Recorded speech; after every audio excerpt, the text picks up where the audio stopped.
Welcome, everyone, to another episode of Recollection Step, a Grand Archive TCG podcast, part of the Maindeck podcast family. I'm Dan. And I'm Taylor. And yeah, like Dan said, welcome to the Recollection Step. We're happy to have you guys back. Apologies, this episode's a little late. It's been a little hectic coming back from Ascent Toronto and getting back into the swing of things again. And it was so hectic, Dan wasn't even there. True. And so consequently, I think Dan's feeling a little under the weather. I was feeling a little under the weather. I think I have shorter what Taylor had now. Yeah, we might have transmitted some diseases here in the name of getting some sponsored content out, but that's all right. So this will probably be a little on the shorter side. But honestly, the whole episode can just be kind of summed up as like, I don't know what's going on. So I was really... that's the whole show, right? Yeah, that's the whole show. Yeah. Like, I mean, the whole podcast. That's like, yeah, that's our thing. I just don't know what's happening ever anywhere. But no, yeah. So I was really excited to try and like come out of Ascent Toronto, have a really good idea of, what the metagame looks like. And then there was some big errata that happened, which we'll get into, that really upended that whole thing. So yeah, I don't know anything anymore. Yeah, what we're going to dig into, obviously Toronto's the big point of discussion here today, is one of the most unique ascents to happen so far. Certainly was not standard as far as its turnout, deck deck percentage shares and everything was very weird compared to a lot of other decks. And then, like you mentioned, Taylor, at the end, sort of an emergency errata and a couple other things happen. So we're going to dig into all that. That's going to be kind of the main thing here. And then we're just going to kind of close it out for that. So before we jump into it, I just want to mention, if you guys appreciate what we do on Recollection Step here and everything else we do on Maindeck, you can always support us by, of course, interacting with the video in all those lovely ways that you do. So liking the video, leaving a comment down below with your thoughts on the errata or any of the stuff we're going to be talking about here, Toronto in general, like Toronto, the city, not even Ascent. Just what do you think about Toronto? Because I know Taylor's got some thoughts on it. Dude, Toronto was awesome. It was so much fun. I'm actually go back. I'm a huge Toronto fan too. I was really sad I couldn't go to it because I really like the city also. But you can do all that stuff. Leave us comments, likes, 5-star reviews on podcast platforms. Share it with your friends. Send it to your grandma. Maybe she wants to hear about Toronto. You never know. And then if you want to support us monetarily, of course, we always have our Patreon. But if you want to do it without spending any extra money, just buy your Grand Archive cards and all your other TCG cards on TCG Player using our affiliate link, which is easy to remember. It's bit.ly/shoptcgs. That's bit.ly/shoptcgs. All right. So thank you all for your support. And Taylor, let's just, you were the one who were there. And by the way, I'm not going to let you start. I'm going to start for you and say, Taylor, congratulations on your 12th place finish, losing your win and end to Matt. You almost made it to top 8. It was a rough match. It's up. I'll have the link down in the video. Everyone should go watch. Taylor was on stream 3 times. Is that right? Yeah, 3 times throughout the weekend. Yep. Mm-hmm. Yeah, he was popular because Taylor. Well, okay, now I'm going to let Taylor take it, but just I want to start with congrats. Well, thank you. Yeah, I appreciate that. It was a super fun weekend. It was great. Finished 12th place. I was playing Fire Merlin, as probably could be predicted. I did not hop on the Vanitas train like so many other people there. And man, like if you were in Ascent Toronto, if you were there, you knew. Like as soon as the tournament started, like Vanitas, Razorgale Calling was just everywhere. Like that was the deck of the tournament by far. I think there were 39 copies of the deck at Ascent, and 22 of them made day 2. So it was just like it was a menace. Not only like was it very popular, like it did just super well. So the conversion's insane. Conversion was insane. Like, yep.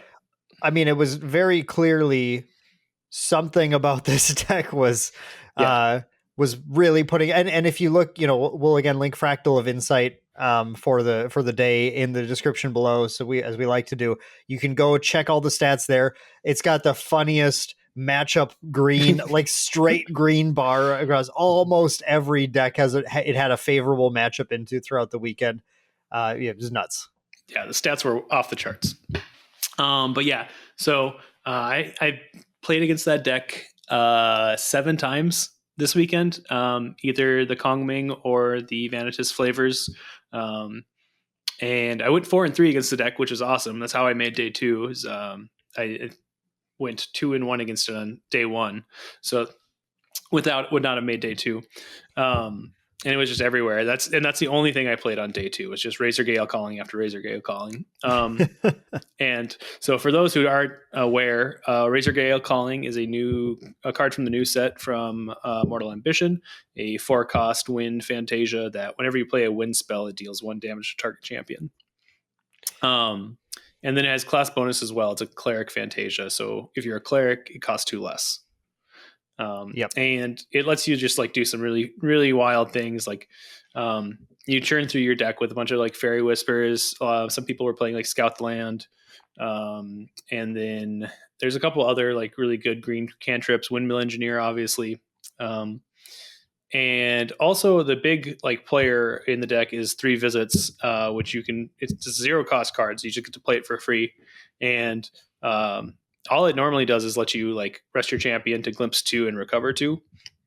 But if you have a mage or cleric class bonus, you can also activate it from your graveyard and from banishment. And it goes to like the next zone after you activate it. So if you activate it from hand, it goes to graveyard. If you activate it from graveyard, it goes to banishment. If you activate it from banishment, it goes to your library. And what that means is that if you have a Razorgale Calling out, that's just 3 damage.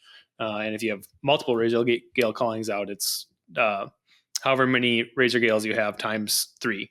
So so like the big play, the big play that people were doing, and you would see this watching this footage throughout the weekend, is like often, watch Taylor's game against Matt, game 1, if you want to see the deck at its absolute most just disgusting, degenerate. Yeah, there was no game there because Matt just drew 2-3 visits and 2-3 visits, 3 Razorgales, I think was what it was. And then he goes drop Razorgale. And then, so I want to be clear before I go into this, that 3 Visits is the card they got in Errata. So in its form before, during this event, the form it could be played in, it simply said to rest your champion. If you do, recover 2, glimpse 2. So then you could just go 3 visits, 3 visits, 3 visits, 3 visits, 3 visits, 3 visits, which was ping 3, ping 3, ping 3, ping 3, ping 3, ping 3. So just an immediate 18 damage for 0 cost after you drop the Razorgales down, which just, spike, boom, wins the game. And we'll talk about the Errata. I think I don't want to get ahead of it a little bit. We'll talk about the Errata in a little bit, but there's an Errata that nullifies your ability to burst that damage out with that, which we will discuss in a little bit. But Taylor, did you mention what deck you were playing that weekend? Because I thought that was, I maybe you did. So I said I was playing Fire Merlin. I didn't go into the details, but I think let's what talk kind of about helped me out in these matchups is actually that I was playing like your normal Fire Merlin list where you've got Ascensions, you've got Lorraine, you get your Sword of Seeking, but I also included Kongming level 1 and Harmonious Mantra as well. And Harmonious Mantra is a card, just a fast action, costs 2. It says recover 3, and then if your shifting currents face north, you recover 3 plus level instead. And so obviously recovering 3 plus level is great in Merlin since you're scaling all these level counters throughout the game. And if you go Kongming level 1, you get your shifting currents right away, comes in at north, you just leave it there the whole game, and you go from Kongming to Merlin to Merlin 3, and you get to Mantra in the late game for like 9, 10, 11 or more, and it really just like puts your opponent, like undoes everything they've done for the game. If they don't get to like burst you down, like you put the game completely out of reach. And I just don't know if I've directly asked you this, but throughout the day, because this was a deliberate choice you made to go hybrid Kongming Lorraine. We had you and I, like, the past couple of weeks, we'd gone back and forth on like some iterations of the deck Yep. in testing and everything. And at one point, I just threw out there like randomly, like, "Hey, wait, isn't Kongming like kind of crazy?" And then you like started testing that, and Yep. then I was really excited when you ended up on this hybrid build. Mm-hmm. But you ended up, I think, paring back the mantras Yep. to like 2 in the main. Is that Yeah. right? Yeah, because shout out to Kinship too. He was the one who was really high on Mantra in the first place. Like he was really hyping it up, and it was quite good. But yeah, eventually I just cut it back down to 2 in the main board, and I didn't run any in the side, but because you really only need to see 1 to put the game away. And if you don't draw it, you don't draw it. It's fine, like because you're still playing this hybrid deck now. When you have both Kongming level 1 and Lorraine level 1, there's going to be decks where you want to go to Lorraine level 1 every time, regardless, just because you need the tempo, you need that free sword, and you need to get to level 3 quickly and Ascension your opponent out. Like you just aren't. There's decks you have to race out like that. Other decks you have a little bit more time to. You can get Kongming level 1, and take your time. You level up a little bit slower, maybe, and then by the time you get to level 3, like you have time to find your mantras and play them for value, and just like almost win when you play it. It's pretty good and pretty sneaky in how much it affects the game. And were there matchups during that event where the mantra was like the thing that you played and you're like, "Oh, I win the game now because I had this." Yeah, I mean, it was really good into Nico, actually. Like the whole Kongming package was awesome into Nico.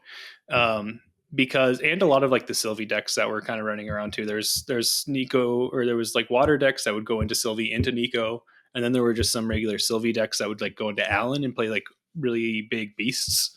And Mantra was really good into both of those decks. And a lot of those they were water decks too. So you also have like the added benefit of not exposing your sword to fracturizers right away until you're ready to play Ascension, which is kind of like, it's not necessarily a weakness of Lorraine 1 because you can just choose not to get Sword of Seeking when you go to Lorraine 1. But that's the whole point of going to Lorraine 1 is you get the free sword. So you're basically your level 1 does nothing at that point. Yeah, it is a vulnerability. I wouldn't say it like crushes the deck, but it's a vulnerability you expose yourself to. Mm-hmm. Yeah, exactly. In those early plays. Yeah, like actually after playing this matchup with Kongming, like I would almost say it's almost always correct to, if you're playing against Nico or like a water deck in general where you don't have to race it so much, like if you go to Lorraine level 1, just don't get a sword. Like there's no reason to expose it to fracturize if you don't have to. Wow, that's interesting. That's one of the plays that the casters would probably be pretty confused about. Yeah. Thankfully, because I had Kongming, I never had to do that. But like, I like that might be like too far out there, but I'm pretty sure like if you're relying on Ascension, like you really need that sword. Like you can't afford to get that fracturized, especially because if you're not running Drawn Blade, even if you are running Drawn Blade, that still costs one memory to do. So like it's not a free sword like Sword of Seeking is. Right. And so it becomes expensive to get this Ascension chain going, which actually just ends up being a lot of power. Because like originally I was trying to not play Ascension as well, because it just eats up so much room in the deck. And like it just lets you not play more interactive cards in a lot of these matchups. Thankfully, Steve-O from PA, the Banishstone, also talked me out of that. Yeah. Got me back on Ascension. You clicked too hard. Again, classic. Well, I mean, I think there's spots for Merlin without Ascension, but like that's also just what allows you to win some races that you wouldn't normally win. Yeah, for sure. Like against these Vanitas lists, you need to Ascension them out most of the time. And if you don't have that available, those matches are going to be really difficult for you, even if you have Harmonious Mantra and can heal a lot of the damage they're doing through those Razorgales. So, right. But yeah, anyway, so long story short, talked a lot about Merlin here. But yeah, I played into Vanitas a bunch over the weekend, saw some cool new like Sylvie decks that I played into as well. And was on Feature Match a few times. You can go check those out. And overall, it was a really good time. So yeah, I wanted to bring the Merlin thing up too, because critically, if you look at the head-to-head for Merlin and Vanitas, you are beating the odds pretty significantly. Mm-hmm. I mean, the other Merlin lists were not having as good a time. And I just thought it was worth mentioning because you were the highest performing Merlin deck at the event. And your Merlin list was unique in several ways. So definitely something I think people should look at, especially now that we're going into this Vanitas deck being depowered a little bit, which we'll talk about in just a moment.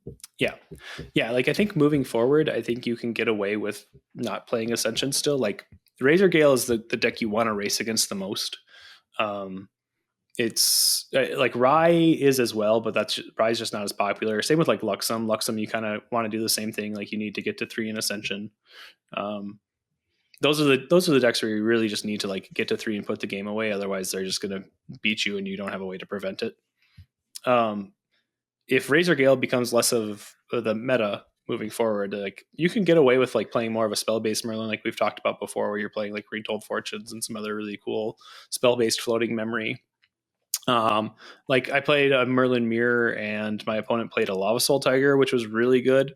You just get like a 5/5 that you can start attacking with as soon as you have a level counter at Merlin 2.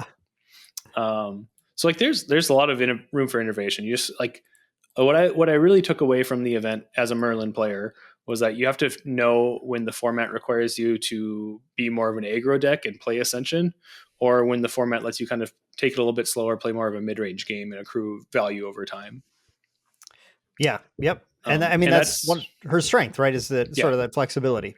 Yep. And if you look at like the other Merlin lists in the event, I think that's why I was able to just take some more of these games against Vanitas than some of the other lists, is that a lot of the lists from Toronto just weren't playing Ascension either. So it just makes that matchup so difficult for when you're playing into Razorgale. Right. And I do just want to correct a little bit, because I think I was a little loose on my words earlier. There was a Merlin deck that placed higher than you. It was the Windcrux Diana Merlin from Amakuru. I meant the highest placing, like traditional Fire Merlin deck is what I was referring to there. Just to be clear, I didn't want Amakuru to be left in the dust. Because they took third. Yeah, they took third, and importantly, they were the one non-Razorgale deck in the top 8.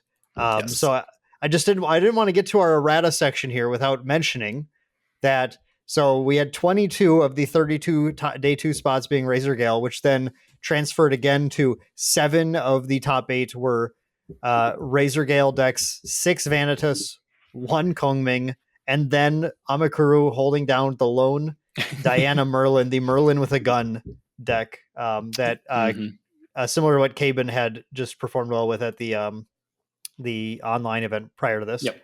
Yeah, the Yeti Weekly. Yep. So again, before we get too ahead of ourselves, congratulations to Matt G for taking down the whole event as well. Yeah, for sure. Yep. We had an awesome, like our round 12 match was actually like really sick. I think that's one that is just a lot of fun to watch in general. There was a lot of really cool plays on both of our sides. Especially in game 2, like game 2 had a really good back and forth, and game 3, it wasn't actually like as one-sided as it looks from the stream. Like there were a lot of like subtle plays I think I could have made differently, and he did a really good job with his sequencing as well. That like once the game was kind of out of reach for me, he just didn't let me get a foothold back into it. So that was like sick match. I would totally go recommend everybody watch it. But yeah, I thought we were going to get away with without having with having an episode where we don't mention Matt, but here we are. So no, the Matt cast as usual. It was really funny. We were talking a bit while he was playing in top 8, or well, not while he was playing, but like between rounds in top 8, and he had mentioned like he doesn't normally watch the podcast, but his dad was just like watching GA content or something, or like, just checking it out because he knows he plays and stuff. And he saw the podcast and mentioned it to Matt that he was getting mentioned on here. So it was pretty funny. That's so funny. So, yep. But we have a wind erupting now, so that, Matt can, now that erupting was banned, we have something we can still talk about and praise Matt for. And I'm sure everybody is just rolling their eyes at this point. So, well, we had one is maybe the way to say it. Now we'll Matt's got to find a new erupting. Yes. Yeah. Yep. Because that is the other big thing coming out of the tournament, is that after the tournament there was a errata to 3 visits, like Dan mentioned earlier. instead of being able to rest your champion as part of the resolution of the card, you have to actually rest your champion in order to activate the card now. So you can't just like blast somebody for 6 if you have 2 Razorgales out. Like you only get to hit them for 2 until you figure out a way to wake your champion up. The interesting thing about this was that during the closing ceremonies of the event, Silidar mentioned that this was the original text of 3 visits, but it didn't actually fit in the template, in the text box template, and so they had to like rework it a little bit last minute to get it to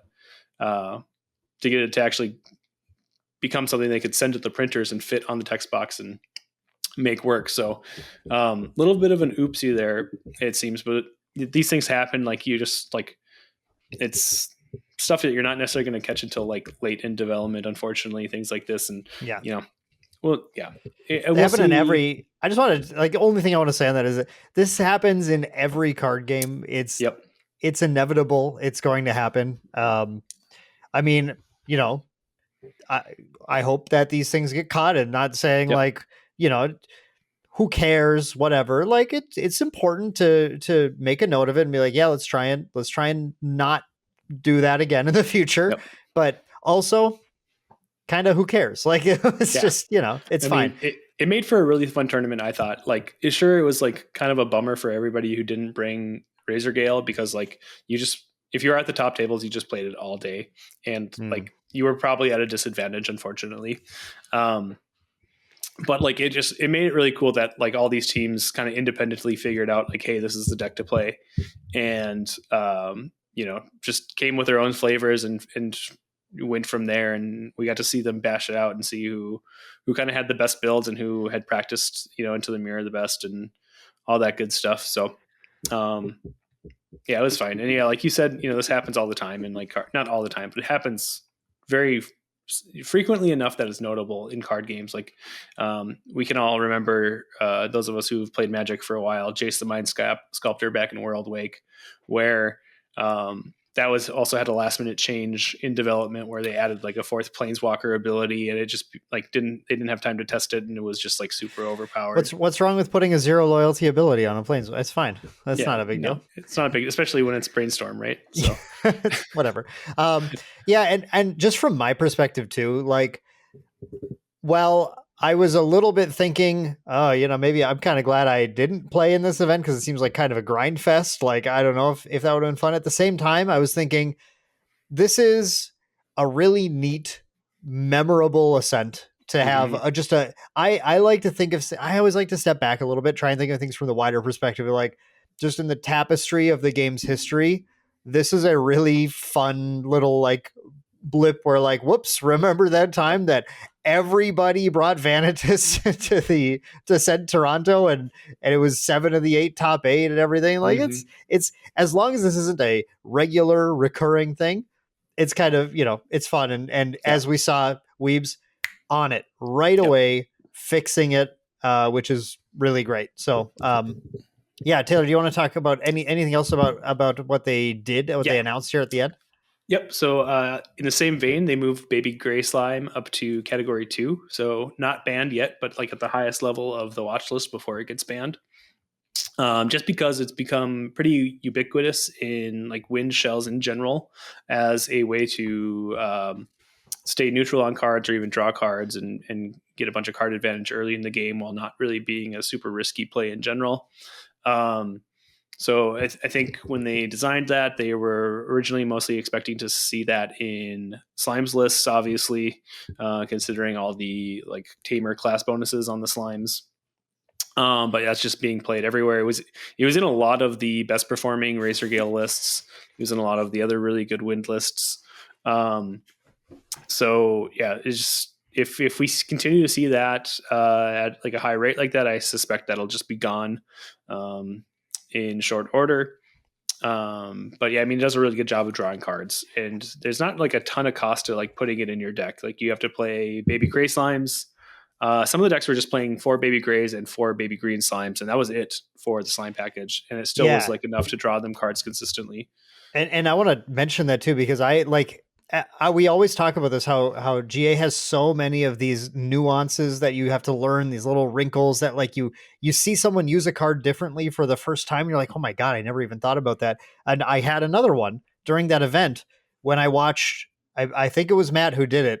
Yep. um It was Played, our round 12 it match. was, Yep. yep, he plays Baby Gray Slime trigger, and Baby Gray Slime's trigger, of course, for people, I don't think we explained the card, but just in case you somehow haven't played against a Baby Gray Slime before, has on enter, you can reveal 2 slimes from your hand or memory to draw a card.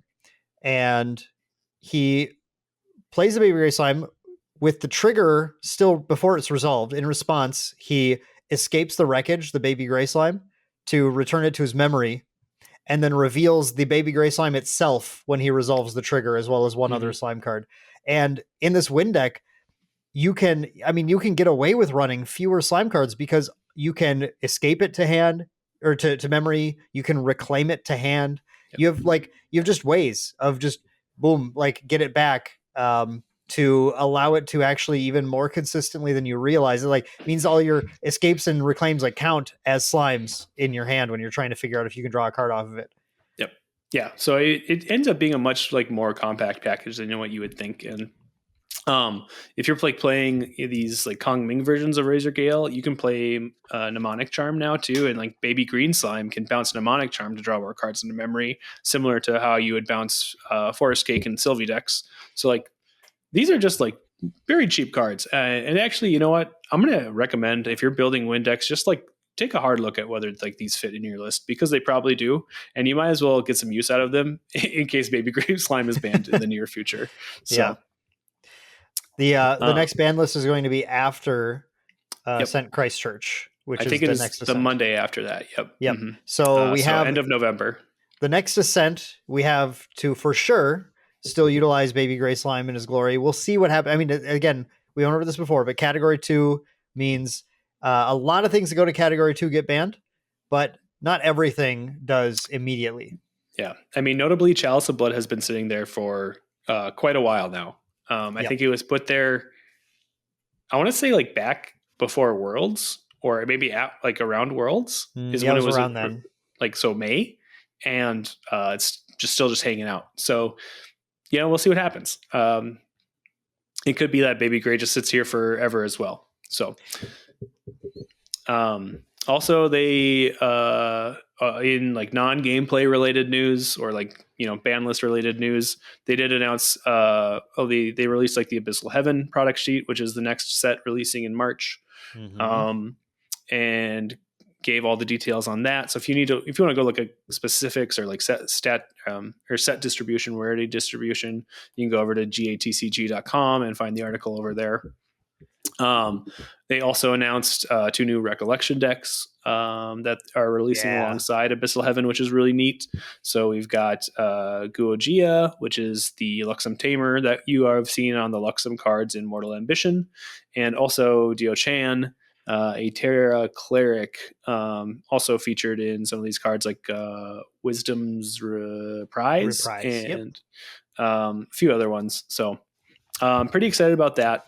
I'm very excited about the Terra, about Dio Chan specifically, because like hopefully we can get some Terra support for Kongming. We didn't see Kongming really get a lot of traction at Ascent Toronto, outside of the Razorgale decks, and a lot of it is kind of just like she really needs a way to like close the game. So maybe we'll see some of that from the Terra Cleric as well. There might be some overlapping class bonuses. There's been a lot of like Terra Mage overlap. They kind of play in the same space in the same sandbox sometimes. So yeah. I mean, these Recollection decks, I'm really excited about Abyssal Heaven, obviously, in general. But I think the Recollection decks added they like, at least in Mercurial Heart, they infused the format immediately with 2 viable decks, which was really cool to see, just because prior to this, all the sets had kind of like toyed with new decks, but they were like, yeah, but Merlin, but Lorraine, or whatever. And whether or not this was, in your eyes, they were healthy decks, at least initially, they were both immediately competitive.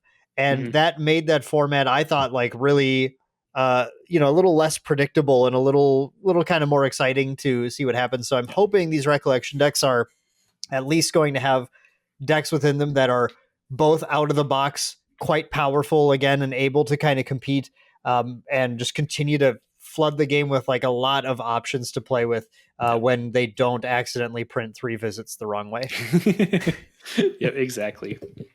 So yeah, kind of just going into how the new champions went then too. Like we did not get Recollection decks with Mortal Ambition, obviously, but we did get Jin and Kongming.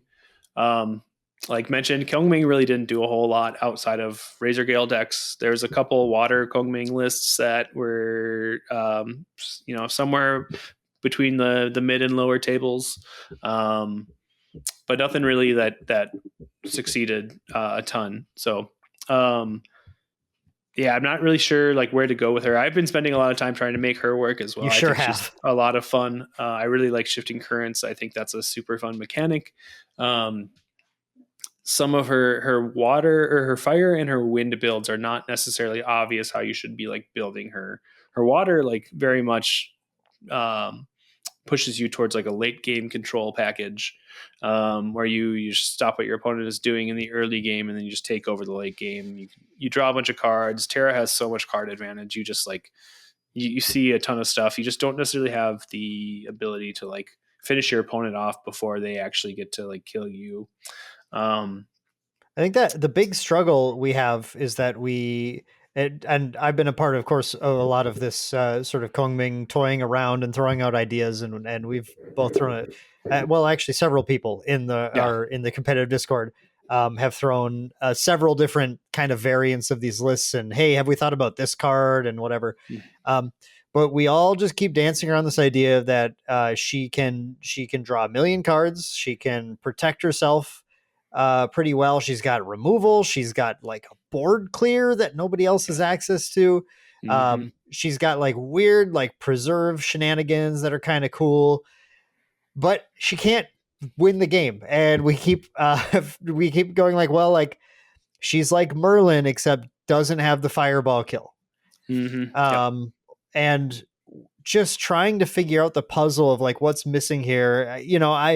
I am really hoping that we keep getting people to brew and figure out like, there's got to be, I feel like there's got to be something here that we're just like, we're not putting 2 and 2 together. We just keep, we keep adding 2 and 2 together. We get 3 and we're like, where's the one? It's not right. Maybe it's the case that we have to wait for Abyssal Heaven. And like you said, maybe the Diao Chan Recollection deck has some like cleric / mage stuff or just some non-class bonus cleric stuff. And it all comes together at that point. Or maybe there's something juicy right there right now. I just want to encourage people to get out there and brew some more Kongming because Taylor really needs to find this list. He's pretty invested in these levels, these physical cards right now, the Kongming levels. Absolutely. Yeah. And I mean, yeah, I think there's some other like wind and fire builds that we really haven't explored too much. We've looked a lot at like even kind of like an ally shell for her for wind, and there's some scary stuff actually there. Yep. So yeah, I mean, there's a lot of things that she can potentially do. We just need to explore a little bit. Jin actually had a 9th place finish at Toronto, so that was sweet to see. Killidus was the bubble so close with such a cool deck. I had such a fun time looking at Killidus's Jin list. Dude, this Jin list is dope as heck. So if I told you that there was a list that placed 9th at an Ascent and it contains 4 Fractal of Insight, 3 Potion of Healing, and 3 Blood Bond Bladesworn, you would look at me real funny, I would imagine. But that's exactly what happened. And honestly, all those cards are bangers in Jin. So this man was cooking. Like this was really. Yeah. And Jin was the deck that I was most focused on prior to Toronto, trying to crack the code, trying to figure out like what's the build here. And I will say, Taylor, we were getting close. We had figured the end game out more or less, right? We kind of our lists were starting to look a lot like Killidus's list for the end game, but this man figured out the early game that we were struggling with. Go ahead. I don't want to take it from you. It's a cool list, but you talk about it. It's so dope. So We've got, the neat thing, that the linchpin here, I would say, is Gloamspire, Black Yeah. Market. Oh, So the what a 3 cost card. fire domain that is drawing cards if you have influence less than 7. Um, so like this I think really just ties everything together. On top of that, you've got Fractal of Insight and just Gentle Respite, to help you kind of either keep your influence low, along with Potion of Healing, actually, Hmm. or draw some cards back up again while your influence is low. Like Gentle Respite is almost like a pseudo Gloamspire. It's like a 1-turn Gloamspire. Um, as long as your opponent has not been like going too low on influence. So obviously you're fire, so you can play creative shocks as well. You just have a lot of really good ways to level in this deck, and just see a bunch of cards. The So that's the sweet. the Fractal of Insight is gets to do the thing that like we haven't talked about a lot since back in the set 2 meta, when it was like a Rydek thing to do, to put down a Fractal and then use that to dungeon guide and very specifically only banish the 2 cards that you want to, because Yep. you get to rest the Fractal to pay for the one of the 3. And it's a cool way for that Jin deck just like can do that now and be like, okay, like similar to that Rye deck, really. It's a lot of end game advanced element stuff, and then Mm-hmm. just a way to kind of efficiently get there and just go, okay, I don't want to banish, I can't banish my enrage because I need that to do the damage, so gets to play a little carefully around that. And then love the healing potion and just this like Oh this this realization that we were on this, right. We were like, okay, men flesh is the 4 of, like, you jam that yeah, in, like that it's his best cracked, card, easy. Yes. Yep. easy, his best card, because it's a time walk in a lot of scenarios. And Mm-hmm. just going, okay, fine, I'm just going to use this to put my influence down early, and then later on, then I just like can burst heal through anything and keep time walking over and over again. Yep. Yeah, it's so insane. Like, yeah, fast cure obviously also very good here, especially when you're playing things like Fractal and Potion. Again, you just get to heal because your influence is probably low. Yeah. Just carries you into the super late game. Like, it means your opponent really just has to like go all out on trying to kill you and really rack up damage on you, which in And turn means as Jin you yeah, have a that's what lot you of want. lethal pressure. So It's so cool. It's so cool. yeah, This was this. brilliant. I Mm-hmm. mean, this should be the blueprint. People look at this now. Like, if you're trying to figure out Jin for Christchurch, trying to figure out Jin for Santa Clara, Yep. this is what you need to start with. Look at Kilidus's list, figure out what's working here, because it's cool. It This is to me, this is the kind of, when we say like every episode, we need more people brewing decks. This Yep. is what I'm talking about right Exactly. Yes. here. So You good. know, just really subtle, serene fire spirit as well. Like, you've got Yeah. even more healing in your spirit. Like, it's yeah. I could gush about this for forever, but we'll move on here, so that we can talk about kind of how much actually. Yeah, now we can just talk about what we don't even know anymore. Yeah, we're going to talk Um, about how we don't know anything now. Yeah. So originally, like, we're gonna go talk about how you come out of Toronto and you're like, okay, this is insane. Razorgale's everywhere. Vanitas is everywhere. What do we do to like beat this deck? And now all of a sudden, with 3 visits, Errata happening, the deck just loses a lot of punch. I think it's still pretty powerful, but we don't actually know how playable it is still. Um, and it's certainly not just like wiping a ton of stuff out of the meta. Like, the big thing with Razorgale and 3 visits, it took out so many different decks. Like, allies decks could not compete with it. Nico had a hard time competing with it. Like, theoretically, Nico I think has a good matchup into it, but it just like does not work really. You Nico can was the good matchup, but these decks were all like teched for it yeah. as well, with even things in the main like Raccoon, which are good in the mirror too, Mm-hmm. for stopping the opponent from regrowing their Yep. Razor Gales. But then you got Raccoons in the main and the ability to just bounce and replay them. It says, okay, Nico, you're gonna have to raw play everything if you want to try and stop me. And that buys you so much time to just find the Zephyr or whatever, or just Yep. in this case, just get the kill because you're doing broken combos with 3 Yeah, visits. exactly. Like, I think this deck pushes Luxem out of the meta. It pushes Rye out of the meta. Pushes Slimes out of the meta, surprisingly, Yeah. somehow. Like, it really puts a ton of pressure on a lot of different decks. I think like Tristan could be configured to kind of like play against it pretty well. Potentially Nico as well. Like if Nico gets to the late game, like it's really hard to deal with both a Vapor Jet Shield and a Mage Bane Lash and a Storm of Thorns when your main win con is just dealing a million instances of one damage, right? So like I think there's some room to play, and like that would have been the two starting points to kind of attack Razorgale here and focus in on a little bit more. But now, like just without the extra beef, who knows where it is at this point? I think it's still a powerful deck. I think especially the Vanitas lists, you probably have to like play Dominating Strike now just to get a little bit extra reach in there. Like it's going to be a lot more difficult to just kill somebody 0 to 25 with Razorgale like you could before. You probably have to like play your Razorgales earlier, which are going to open it up to Fantasia hate, which we didn't see a ton of. We saw some, like we saw a lot of Vertigus decrees in wind decks that were getting prepared for this. You were But playing other than that, Purifiers. Mystic Purifiers as well. But Mystic Purifier was actually like not a very good answer into the Vanitas list, especially because they can just hold them in hand until they're ready Right. to like go off. Right. Like actually in my match against Matt, I didn't side in Mystic Purifier game 2 and 3. I just had the one main board and that was it, because like I knew he was just holding it to kill Yeah. me. Yeah. So like And there's the no one time you point. actually popped it, he just returned it to hand.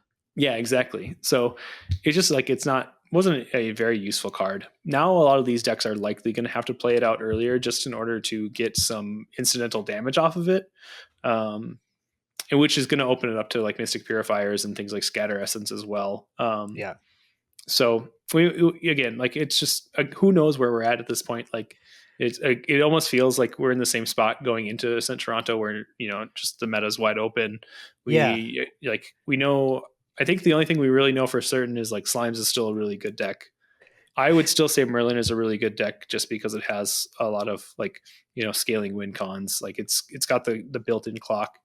I mean, I think just before you go through the full list, I want to mention that like I think the really funny thing about this is we prior to this were thinking like you and we talked just a little bit of Vanitas, right? And we were yep. like Mhm. we're like this is probably a good deck. And I think neither of us quite realized the combo with 3 visits Oh yeah. Yep. and this like how bursty it was. Yeah. Where we had another chunk of the main deck team who were like actually on it, and they're like, no, this is really good. Yeah. Yep. But now that we're back to we can't do that burst, I think you and I are back to okay, it's probably a good deck, and we have a couple of lists here that we saw from the event. We saw this Jin list. Mm-hmm. We've seen these Kongming variants of the Vanitas thing, and we've seen these new Sylvie variants of Nico and Beasts and this kind of stuff. But a lot of their matchups throughout the day were against a busted Vanitas deck, right? Yep. And so when you look at you look at these matchups, you go, okay, let's see, what was this good against? Well, I don't know. They had like one game that wasn't against Vanitas, and then the other ones were against a deck that is, not real anymore. So when you say it feels like we're back to before Toronto, I'm going to say that we, for all intents and purposes, Toronto didn't happen. If you're trying to analyze the metagame, it like other than getting to see like things like Kilitus's brew and like getting to work off of that now and some of the new like Sylvie tech and stuff and seeing what the good Vanitas were playing when they were busted. Those are like the only real data points we have now. But if you're trying to figure out like, is Jin good against X? I don't know, because he played against Vanitas the whole day. It was like, it's not actually that helpful to even know if this Jin list is going to be good into a different metagame. So Christchurch is like Toronto too. Yeah.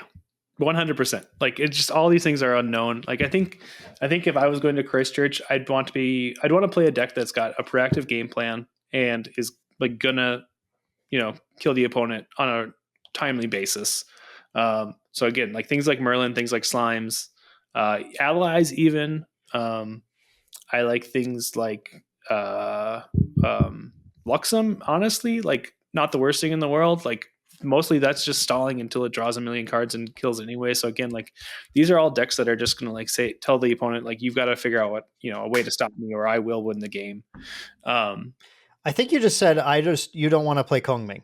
Because Yeah, everything else has a way to end the game. Pretty much. I mean, so Jin, I think Jin is really good, especially this like Killidus list, but like that's also a deck that isn't necessarily like, Jin is in a weird spot because Jin is like not necessarily putting pressure on you right away. Like he's just, once he gets to level 3 and stuff, he can throw out some attacks, but they're not necessarily huge yet. Like he's kind of reliant on you trying to kill him at some point. So like if you've got a way around that, like you're in pretty good shape. Like I think water decks with Song of Frost, right, are gonna have a really good time against Jin because like what does he do? Nico eats Jin alive. It's exactly ridiculous. Yep. She doesn't care that he has immortal. She'll just mill him out and then he loses. It doesn't matter. She stops main board. Her deck is just like stop target Jin is like what all the cards say. Yep. Again, you've got Vapor Jet and Magebane that are stopping the relentless outbursts. You've got a bunch of Song of Frost to stop all of his attacks that are coming in really large. You've got Fracturizes to stop his Regalia, which is also where like a ton of his kit's power comes from. So like, yeah, I like that doesn't sound like a fun time at all. But also just like Jin is really like, I think Killidus's list especially is like set up to survive really well into the mid game and the late game through like some really, really tough aggression. But at the same time, like if you can just kill Jin faster than he can get to 3, he also can't do anything. So I don't necessarily think he's in a bad spot, but I think you want to know what your matchups and your lines are if you're playing Jin, because your opponents might just like kill you. And if they can go through and like, do enough damage, then it just doesn't matter like, how good the deck is. Things like Merlin too that are going to be playing at fast speed. Like if Merlin can just fireball you at end of turn, she doesn't care that you're going to get a bunch of damage counters because you'll just be dead at that point. So, it's that one's you're going to want some practice on, I think, if you're going to play it. Yeah. Yeah, absolutely. I mean, I think just to get straight to the point, decks that are viable for Christchurch: Slimes, Merlin, Nico, Luxem, Allies. I would say Vanitas probably still going to be viable. We'll I mean, do a little testing, right? But I think the deck still has the ability to shut down some ally decks still are going to have struggle into a lot of the interaction. Just can't. I mean, it's a little more of a game though, because he could just burst him out before. That was the big thing, right? It's a little more of a game now, but Tristan still a deck. Yep. So, I mean, basically take your favorite deck to Christchurch, make sure you know how to play it, and that's going to be your best bet, most likely. Yeah. The point was I named like pretty much every deck in the metagame, and then there's variants of all those, and there's the cute little, there's like Diana decks, there's Soul decks, and these are, when I say cute little, I mean, these are day 2ing in the Vanitas meta. There was like a day 2 copy of like all of that stuff too. So, wide open metagame. I was excited to to do this podcast after Toronto to talk about, what happened in the metagame. We don't have a metagame, but it does mean now I'm once again excited to do this podcast after Christchurch, and then surely we'll have a more refined metagame. Yes. I sure hope so, because we're going to go to Santa Clara, and if we have to do Toronto again for a 3rd time, that's going to be rough. So, but that's about it, I think, for the episode. We're going to try, again, we're going to try and keep it a little short this time. And we're like under an hour. And usually every time we say we're going to go like a normal length, it ends up being forever. So it's like an hour 20 usually. Which is fine. I'm sure I hope you guys really enjoy the content, but at the same time, we got to cut it out here, unfortunately. So I'm already feeling it in my throat here. I gotta take off. Yep. So thanks for listening. Really appreciate it. We'll be back in 2 weeks. We're going to talk about level 3 decks and kind of go over what makes those tick and kind of, why they're fun and how to make them work well. Because that's something I've been struggling with myself, like just lately, like especially going through and looking at Kongming. I'm like, well, okay, why why am I going to level 3 if I can just stay at level 1 and do things? Or like, what's the advantage here, and what am I getting out of this, and why would I want to do this other than it just being really cool to throw a bunch of fun tarot cards around? So, well, boy, Taylor, that is a great topic, because you ask any new player and who's just started figuring the game out, and they only want to play level 3 decks because they are the most fun. I agree, they're the most fun. I like playing level 3 decks too. That's why do you think I play Merlin every time? yeah. So I think that'll be a really interesting conversation about why people gravitate towards them, why they work, how to make them work, what cards in the game are important puzzle pieces to making them work. I think there's a lot of discussion we can have there. So that's a great one. I hope you guys come back for that. Yes. So yeah. Thanks again, everyone. Apologies that this one's coming out a little late. Again, it's just been a hectic week. Actually, next week, or next episode, I will be out of my parents' basement, so that'll be great. Very excited about that. So you finally sold your Genshin account, and yep. Yes, I new logic came to terms. Yep. I had a heart-to-heart with the people important to me, and they said, Taylor, this is not really what you need in your life right now, and I opened up my eyes and found out what was really important to me. So how's that Honkai account going? Yeah, we'll get to that on the next episode. All right, thanks everyone. Have a great time, and we'll see you in 2 weeks. Bye everyone.